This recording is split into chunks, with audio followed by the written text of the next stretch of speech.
Hello, Jimjamatic here. Welcome to a brand new episode of Robot Wars Episode Reviews. It is Heat K. We are almost there to the semi-finals. We're getting it's so close I can hold it. But once again, I am joined by Sam. Hi, I'm back. I'm back 2 weeks in a row. Well, 2 episodes in a row at least. I can't believe it. This is great. Yes, it's good. And luckily though, Anton doesn't have to deal with the last heat, so you got off lightly there. Yeah. Thank God for that. I mean, it's either that or Heat A, to be honest with you. You managed to miss both of those, but you're not missing Heat C. You're not missing. You're gonna have to pay the price for one of them. I think Heat C might be it. Is that next series? Yeah, Series 3. Yeah, because obviously, yeah. Goody. I actually can't wait for that. That's gonna be really exciting. Oh, not me. I'm so excited. Anyway. So this is. That's for another time. As I said last time, this is the last 3 heats aren't the most exciting. I mean, really, apart from one certain team in this particularly, and also a team in the future. There's not much going on in this heat, unfortunately, which is a shame, really. No, not really. I mean, there's a few robots in this heat in particular, which obviously will be coming back in future series, and all of them dramatically improve. We have 3 legends, let's say that appear. We have three legends and a robot which I really like in future series, but doesn't really get that much appreciation. But hopefully, we'll see some. And there's 2 that don't appear again, so this is very true. That's unfortunate, but so we'll start with that said robot that a lot of people like to hear. Easily, I think they're up there with one of my favourite teams. They really, really are. I'm torn between them and Dietor. And Nuts for me as well. And Nuts as well, as like the outlandish characters that are just they're so out there that you can't take them seriously, but they're just great. Mm-hmm. It's Thunderbird. What was that? Thank you, Mark. Thank you. That was so helpful. Thank you, loud as ever, but yes. Thunderbird 2. They're back. They're back, and I will say, I actually do think this is the most competent version of the robot. This is when the borderline started turning silly. I think, the song didn't help. By Series 3, they literally just didn't really seem to make a good robot from then on in. In fact, I don't think it's a case of Plunderstorm and Plunderbird 4 or 5 being bad. I think, obviously, Plunderbird 2, I think, was mostly just Plunderbird 1 with a few extras, wasn't it, really? Yeah, pretty much. I don't think we can argue with that. Whereas Plunderstorm was entirely new. It showed. It did show. And Plunderbird... I don't know about Plunderbird 4 was Plunderstorm improved, wasn't it, really? It got past the first round and it actually worked. And they had the claw on it. And then Plunderbird 5 was, again, entirely new. And got completely savaged. 2, yeah, but back to Plunderbird 2 for a second. It was mostly just a push bot, and I like the design of it. I like how it looks. I think it looks really, quite stealthy and menacing, and it looks nice to watch around the arena. And I think for the most part, as you said, it is very competent. My only gripe with it is there's a lot of black, and I think there needs to be a bit of contrast to the black. I will say that they did do that when they started adding the robots that they knocked out. So, for example, they had was it Enzyme that they fought? It was, wasn't it? Enzyme just a black box as well, so it's sort of but they had Enzyme in yellow written on the side, crossed out, and then they had Sergeant Bash and Dead Metal crossed out on the side as well. That was always great. Yeah, so I think that worked really well for me. It's great, yeah. I think, admittedly, it's probably the least visually stunning of the robots. I mean, it's obviously the one that got the furthest. Yes. It's sort of it's weird, actually. They're in the same group as Behemoth and King Buxton, where they're robots that appeared a lot of the times, yet would only make a semi-final in Series 2. It's weird. It's weird. They have that same coincidence. And yeah, obviously Behemoth and probably most successful of the 3, but, and got very lucky in 2016. Yes. But it was nice to see, was it Dara driving him in the... In the celeb special, yeah. Yeah, that was hilarious. But Plunderbird, it's a lot of its appearances in Series 2 weren't that memorable. It was mostly just it pushed things, and that's basically what its matches consisted of.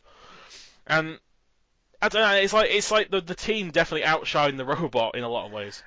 Very much so. I mean, I will say that I think, as I said, Plunderbird 2 is pretty decent for what it is, but Mike Onslow, Brian Kilburn, I can't remember the other guy's name. I can never remember. I'm terrible with names. Someone say who it was. Yeah, please.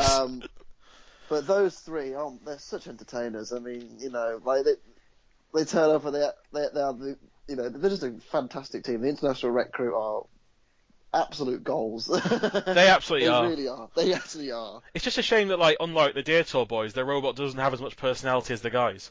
Like, it's mostly just a wedge most of the time. Like a little kind of like Deer Tour and Nemesis had a lot of personality to them, like the robot itself. Yes. So yeah, I mean, I'm glad they were the ones who made it to the final, at least semi-finals, because they were definitely the most battle ready. There were a few good robots in this year. I won't lie. There were a few robots which I was, particularly impressed by. We'll get to those eventually. I'm sure we will. But yeah, that was Plunderbird 2. It was pretty decent, and unfortunately, if you thought it was going to be decent next series, sorry. We'll get to that eventually. We'll get to that. But next up is a very, very well-engineered robot. Just a shame it's not battle-worthy. Well, you say that. We're on about the mule, obviously. Yep, of course. And you say it's not battle-worthy, but put this in some other heats of this series, it would have easily won. Maybe. Put it in Heat A, for example. Oh, well, you could put... Well, again, not just Heat A, though. I reckon the Mule could have beaten quite a lot of robots in Series 2. The only reason it lost in the Heat Fight was because Plunderbird was too low.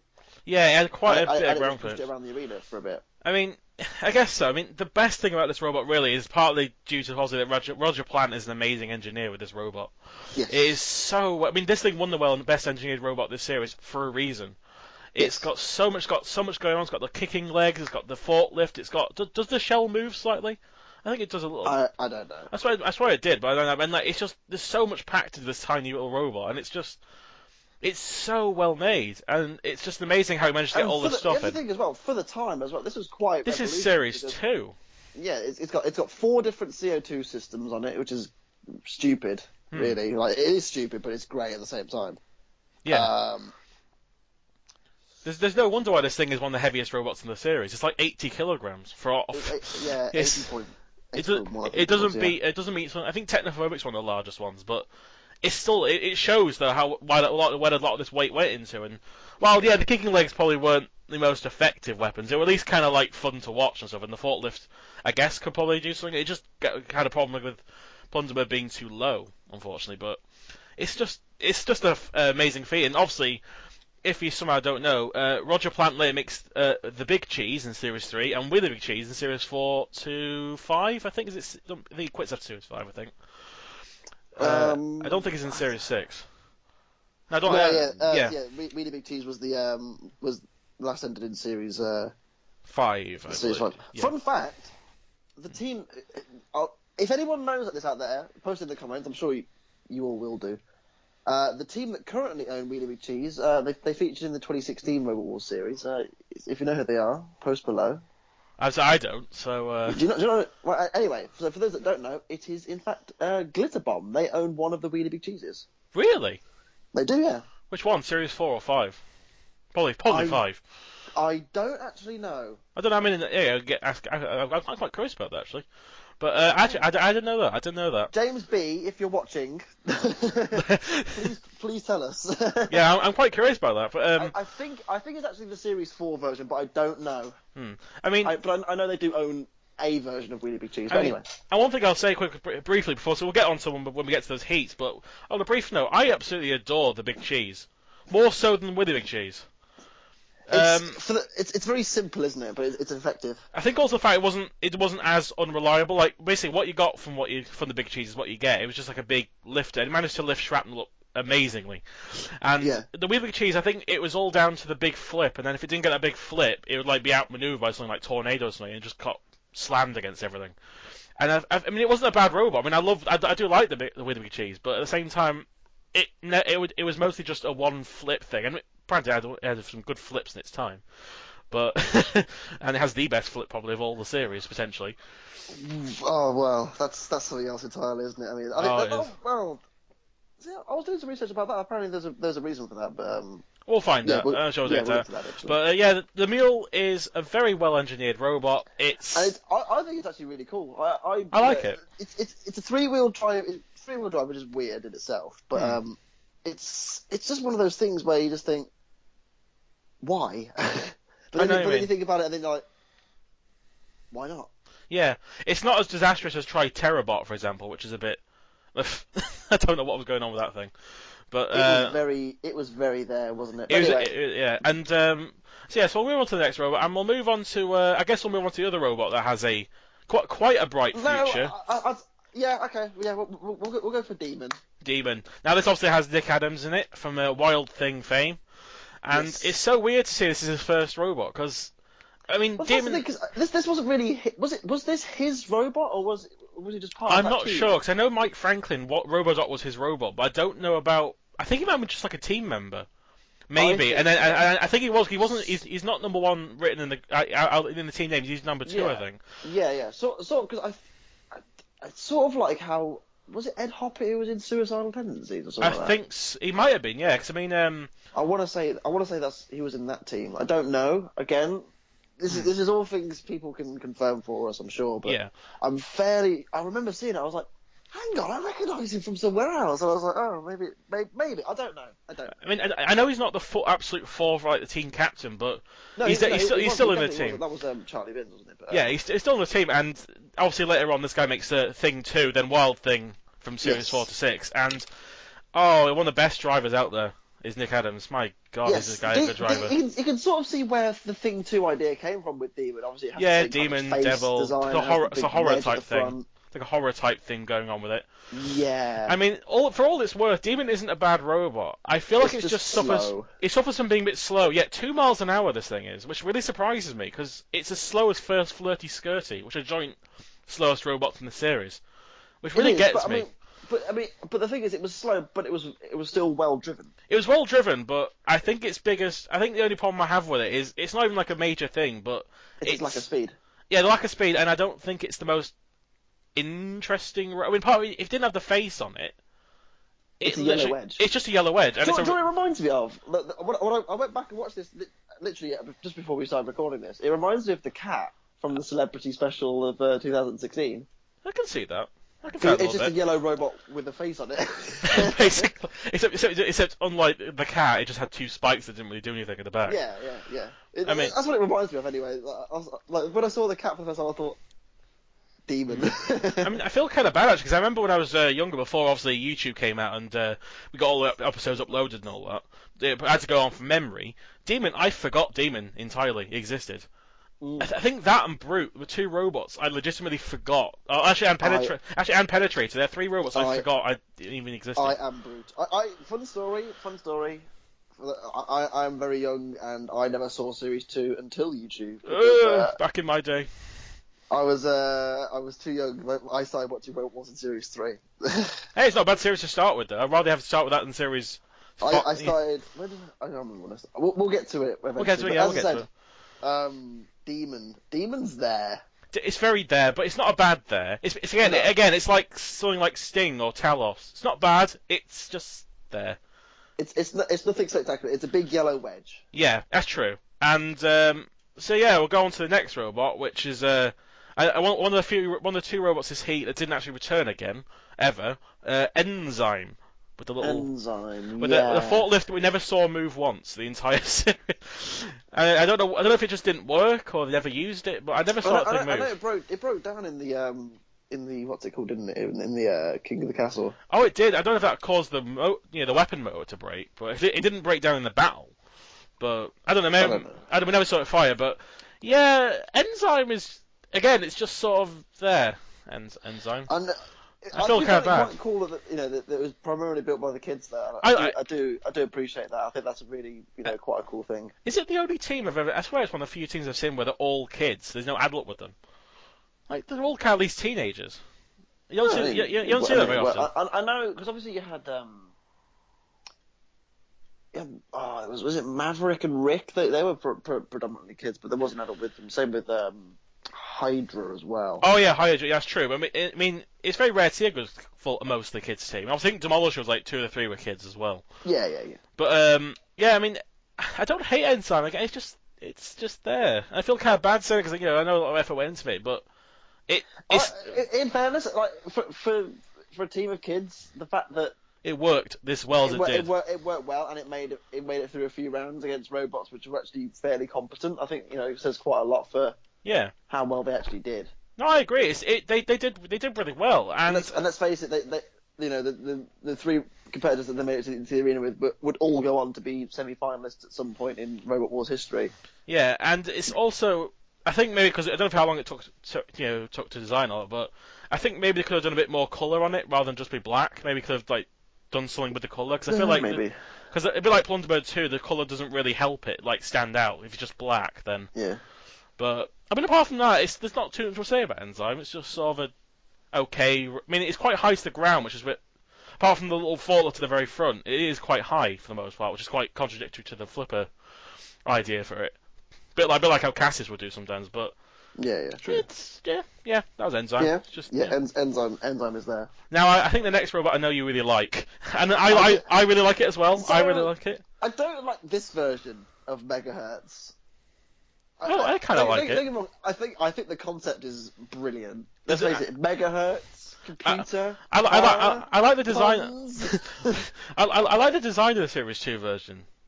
It's got. I mean, it's quite. I mean, it's kind of weird because when you see the laptop version later, you start thinking this is what computers look like back then. This is what a '90s computer. But that's the thing, That's the thing. I enjoyed seeing the Megahertz evolve into like Megahertz 2 and then Megahertz LT. I always thought Megahertz LT were always really unlucky in that sheet. I thought it was quite a cool design. I liked it as well. But Megahertz 1, it's great. I love the concept behind it. I love the fact that it's a computer. It's a computer. Actually, the one thing I love about it is that it's got so much pointless shit on it, but it just adds to it. Like, it's sort of like a desktop at home. Like, you'll have loads of stuff you might have some stuff on your sideboard that has nothing to do. Like, I've got random shit on my desk that means does nothing half the time. But you've got like a little CD case that comes in. It has a CD in it. It has a CD still in it. It's not even like it's an empty one. And it's got a little spider on it. It's got a mouse. It's got a literal mouse on it. It's great. I love the attention to detail in Megahertz. It's just such a great. I mean, again, it's not the best robot, but my god, does it make up for it in style? It really does. I mean, this is what I think. If Enzyme and like other robots that I might have forgotten could have done this. I mean, if it wasn't like this, Megahertz could have been very forgotten about because it didn't get very far and stuff. But absolutely, you're not wrong. But with that said, I mean, as they came back in. I think Megahertz 2 was really unlucky. They fought in Series 6, and obviously. Firestorm was an unfortunate opponent in the first round, and Exterminator, wasn't it? And then Exterminator, right? Exterminator was just Exterminator was bullied in that machine. It really was, and it was quite unfortunate. There was that moment where he got flipped over by Firestorm, and the monitor just completely caved in on itself. Yeah, so unfortunate. And I mean, also the laptop version, Megahertz LT, was pretty unlucky again, but. That was definitely the best version of their robot, and then unfortunately they did have Tut's Revenge in Series 3, which was there. Yeah, Tut's, yeah. as I said last time, Tut's Revenge's only existence is to make Berserk 2 look good in the highlight reel. Exactly. There's no other reason this robot existed, but I mean, again, heads up to the guys in Preston. Love you. You made one of the best robots for Series 2 design-wise. And I mean, and it's local to you.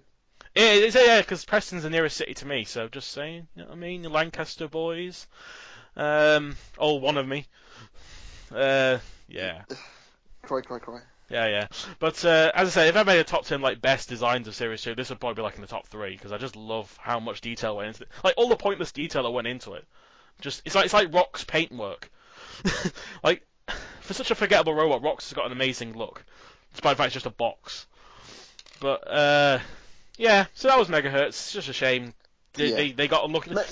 They got unlucky because I mean in the trials it did actually last quite a long time, but unfortunately not long enough. That trial in particular was quite close. We'll get to the trial in a second, but it was quite close in the end by all the teams. It was, and the final robot, which is the other robot, didn't appear again, which it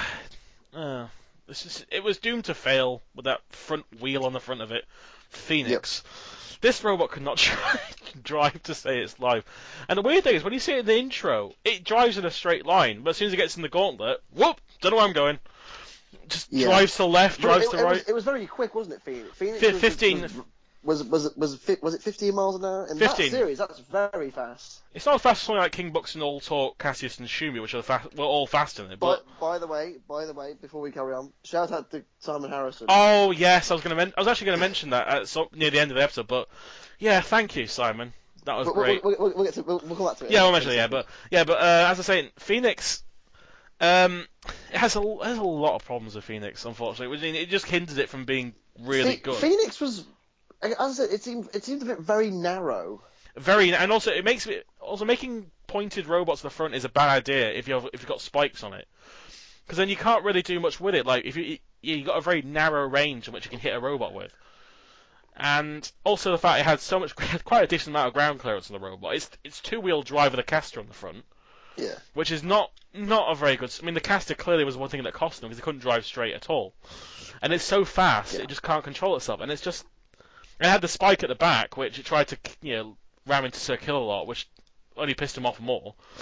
Well, I mean, in fairness, you look at this heat, and as you said, it was very We're doing better than another forgettable, heat, if you like, but everyone was semi-competitive in it. That's the true. thing. You look at where the tiers went out in the gauntlet. The shortest distance was 8.9 meters. In some heats, that was second place. Look at the previous heat. The loser was 3 meters. Yeah. I mean, it wasn't as if Phoenix did a bad job. It was the case that everyone else did a very good job. I mean, look at the next heat. The bottom 3 went 5.1, 5, and 2.9. Like, that's a terrible heat for gauntlet runs, and they could have easily smashed that, but obviously... I feel sorry for Anderson straight away. I know. It's actually a bit like... I mean, Rox only went 10 centimetres shorter than Phoenix, which, again, 8.8 metres isn't that bad, but unfortunately, when you're against things like Roblox, Nemesis, etc., it's just not going to happen. No, it's a shame, because they got the furthest in the gauntlet by losing, which is a shame. Yeah. But at the same time, though, compared to the robots, the fact this thing couldn't drive very straight was probably the downfall of it. Ultimately, it just imagine it in the battles if it just went straight into the PPZ. It's a shame, but it's just sometimes it's the way it is, isn't it? Really. Yeah, we never saw these guys again, but they did have a random American on it, which is something. The only American that you see in the entire series too. I guess that's a thing. It is something. But I was talking about a good segue into the gauntlet, and Plunderbird did do a nice tactical maneuver of committing suicide to get for the greater good. I like that. I like the fact they tried to disguise it, but you drove into the pit purposely, boys. You did it. And no shame, because you got to the next round, but still. Exactly. I mean, the driving into the pit tactic was actually very clever. It was, yes. Even if they were chickens. Silence! How dare you! That's the best moments of the whole series. Dear. I love it. But, I mean, one thing I did find kind of weird, though, I did feel like some robots got a slightly easier run than others. Like, Demon, I swear, like, on and off, like, sometimes it seemed like the house robots were letting it through, and sometimes the house robots were completely gang up in it, in the same run. Yeah. And it only barely got past the line. Which I always wonder, what is the limit of how far you get past the line before you consider a cross? Because some robots like Nemesis barely got over, yet some robots get quite all the way across. Like, I don't know. Like in Interiors 1, Prince of Darkness got like withheld and had to go over again because he didn't get all the way through. But I don't know, it's just it's a inconsistencies of Series 1 and 2, unfortunately. Inconsistencies. I mean, but there you go. I mean, obviously, obviously the other ones aren't as spectacular. I mean, Phoenix's is probably by far. We talked about was a disaster of a run. I mean, it went wobbling all over the place as soon as it started. Then it went into the wall, went onto the ramp, which I thought to myself, that's the worst place you. Like, they've already established the robot can't drive in a straight line. Don't go on the part that requires the most precision. And then they do it, and then they just get stuck, and then the tyre gets slashed, and then it was a terrible run. That's game, really, isn't it? I mean, in fairness, as we said already, this heat was always going to be tough for anyone, and all the robots were actually at least semi-competent. Yeah, but at least it went in a spectacular way. Yes, absolutely. There's really not much else to talk about the Gauntlet. I mean, a lot of the runs were kind of standard, really. Yeah. All I know is that the YouTube video that I saw was the video that we have on YouTube from BBC Robots UK. The audio cuts out in part 1, so It's a little bit. wrestling. It's a little bit. That's the It's a little bit annoying, but it's only for like one part at least. Yeah. But yeah. So the trials. The trials is the King of the Castle, which we haven't seen since Killertron's heat. Yep. And Plunderbird finally got to show off what they can do. They've got some power behind that machine for the time, at least. Oh yeah, it's got a lot of power. I mean, Sergeant Bash had no chance. Sergeant Bash just drove straight off. It was amazing. Yeah. And then, Dead Metal got finished. That was amazing. I've never seen many robots beat Dead Metal that badly, but he's one of the few house robots that didn't seem to get picked on as much. It was because of the design. I mean, I know he's very low to the ground overall. Ironically, it was the it took 7 series until a robot in the original run could flip Dead Metal over, and yet in the new run it was the first one to get flipped over. What a weird way to go. But yeah, Plunderbird 2 finally got a chance to get show its pushing power, and it just stood its ground, and it was just great. I mean, Enzyme broke down, which should that have really counted? If they break down in the middle of the arena. If they break down, but they weren't immobilised for 30 seconds technically, so I guess. I mean, maybe. I mean, we'll have a similar issue. I'm sure me and Ansem will rant, or get not rant about, but at least point it out. Well, Ansem might rant about controversial Dead Metal being in the sumo next heat, which really made a shambles the whole event. Maybe, but I think it did, but we'll get to that. But yeah, Enzyme broke down and somehow the house robots still couldn't push it off. Yep. Don't ask why. I mean, Dead Metal's got the pincers; they still couldn't get it off the arena. True. Megahertz Megahertz killed themselves. They actually drove off accidentally, which is a shame because they were doing well up until that point. They lasted like 22 seconds, which is quite a long time for King of the Castle. Yeah. And then they just. But it's a shame that they did go out, but ultimately they managed to do quite a respectable job, and I think Megahertz. They get better with time, that's for sure. Oh, definitely. Demon just had a very standard run, I think. And actually, the mule just kind of stood in the middle and didn't move the entire time. But it didn't need to, did it really? Oh, it was so... Yeah, it just used its little legs. I like Roger Plant's goal to kick it out into oblivion. Yep, give it the foot. But I'm not quite into orbit, though. Not quite into orbit. Not quite. But, yeah, unfortunately, King of the Castle, we had to lose Megahertz because of one fatal driving error, unfortunately. Yep. Such a shame, but again, we'll see him in Series 3 for all its 2 seconds of worth as a massive pyramid. And now we'll get to the battles, and we'll start with Plunderbird 2 versus Enzyme as the first battle. It's a load of pushing.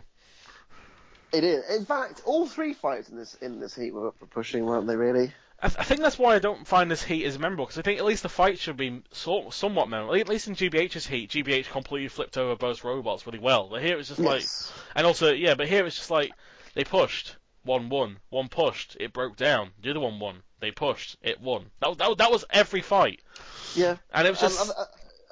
That's probably the thing that lets this heat down. I mean, obviously it's Series 2 and you can't expect miracles. But even by the Series 2 standards, though, there's no real like bullshit. But the same about. I will say this about though in terms of the battles, I did enjoy the Mule versus Plunderbird for the fact that it was a match between 2 very well controlled and well engineered machines. The fact that Plunderbird was so low to the ground and prevented the Mule from really doing anything was pretty good.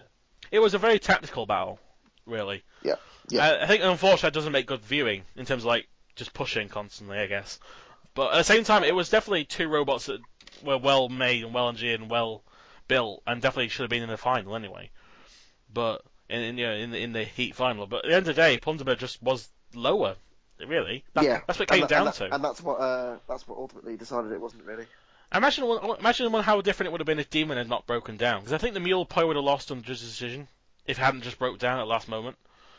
Yeah, potentially. I mean, probably was, in that case, it was just 2 wedges battling each out, and they're both pretty low, so I don't know who would have been able to push who. It's just one of them, isn't it? Really. Yeah.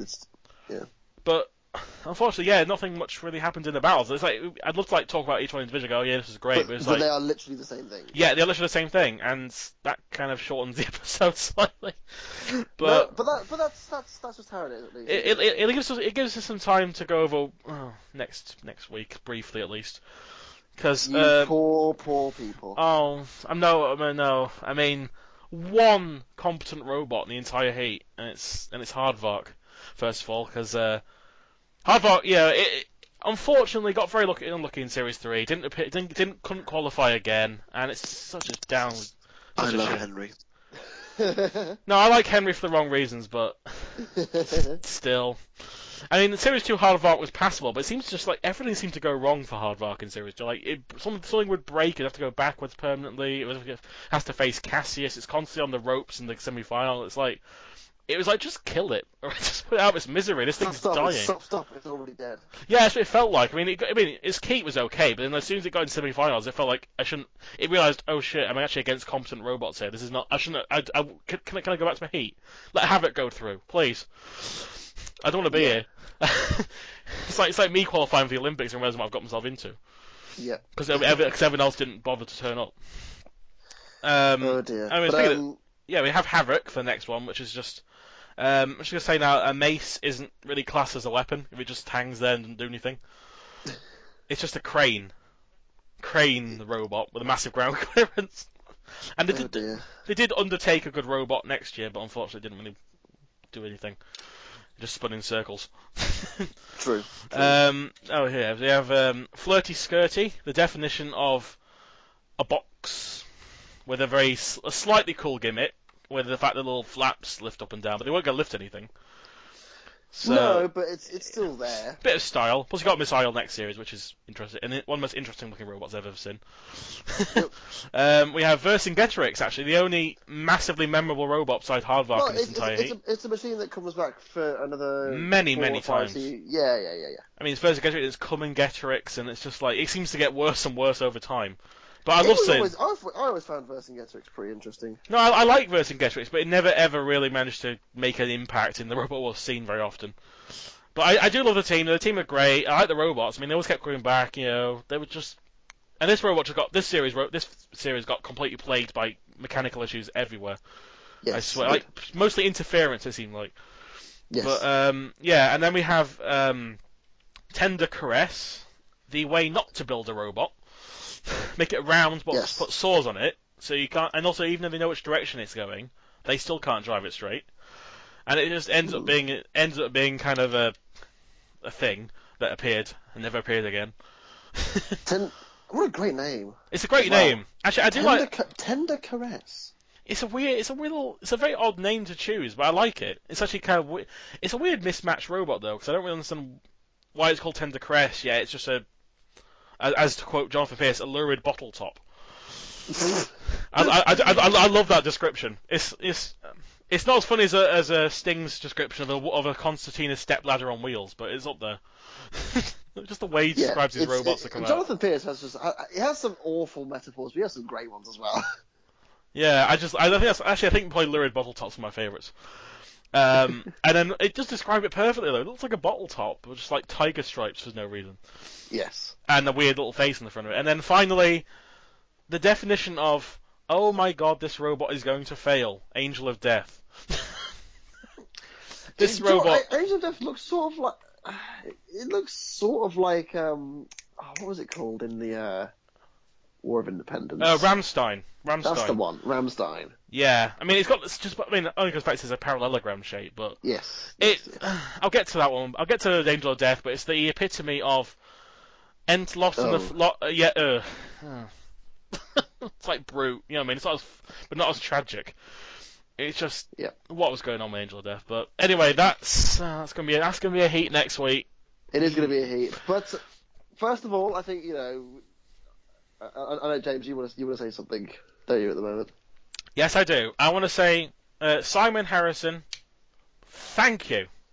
I'm glad I managed to cheer you up slightly. I mean, I didn't expect that response. I mean, I expected to like say if you were going to respond, I thought maybe like a thank you or something, or nice to be mentioned. But then the fact that I actually managed to make you feel a bit happier, it it got me a little bit. Not like in a kind of I'm gonna cry about it way, but at the same time it was very nice to hear, and I didn't expect to respond like that. So if you listen to this episode as well, thank you. I was glad to see that you appreciate what we said about your machines, because, as I said, not the best robots ever, but we enjoy seeing them. And they always make you happy, don't they? They do, and it's a shame. I mean, obviously, he said there was something. He said the new build he was making was kind of slowing down, and it was nice to hear this again. And yeah, I don't know what else to say really. It's just kind of thanks for the positive message. It's always appreciated, and I'm glad you liked the coverage of what we said about it. And it's always nice to hear something from a roboteer that appreciates it. So yeah, I mean, it was just nice. It was just a nice little story there, so that was good. If you don't know, obviously, that's on the Facebook page. He wrote a little comment. Yeah. I think it's Nate Milbank, isn't it? He likes to post some of the episodes occasionally. Yeah. And so he commented. Thank you to you as well. You're an absolute legend. Oh, I mean, you share everything. I'm just going to say now, I don't have any cross promotion with this guy. I'm not like saying, "Hey Nate, please, nudge, nudge." If anything, I was completely surprised. He was the person who first, said something on the Facebook page about my thing, the first ever episode, and I was like, oh man, this is brilliant, and just started doing it every now and then, and I was like, yeah. So Nate, if you're listening as well, or you will be, because you always seem to post my episodes, I would say thank you as well. That was very, very, very appreciated as well. I mean, both of you, or anyone who subscribes, because Anyway. Yeah. Anyway, I'll stop. That's been a heat. I'll stop my Oscar speech. So. Mom and Dad. I want to thank Robot Wars for it wouldn't exist otherwise. I want to thank my dog. I want to thank Overdoser. No other reason. I just want to say thanks to you.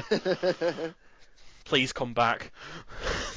That's my only advice. Please come back, because the world. Maybe we will see them again. Maybe the world is not dead of wooden robots yet. I know I know Nasty Warrior was a blip in that radar, but god damn it, come back. Anyway, we will see you at some point. I'll see you. I think you're in which semi-final are you in? I think you're in semi-final 2. I think. 2. Yeah, I'm in the second one. With Cassius, aren't I? So yeah. Oh, so you'll get to see little old Punderbird back again for 2 seconds. Best machine in the series, mate. For 2 seconds. Oh. But yes, that was Jim. This me, Jimjamatic, signing off. And I've been Sam at 64, and James will see you next time. I will see you at some point. I will, yeah. So and silence.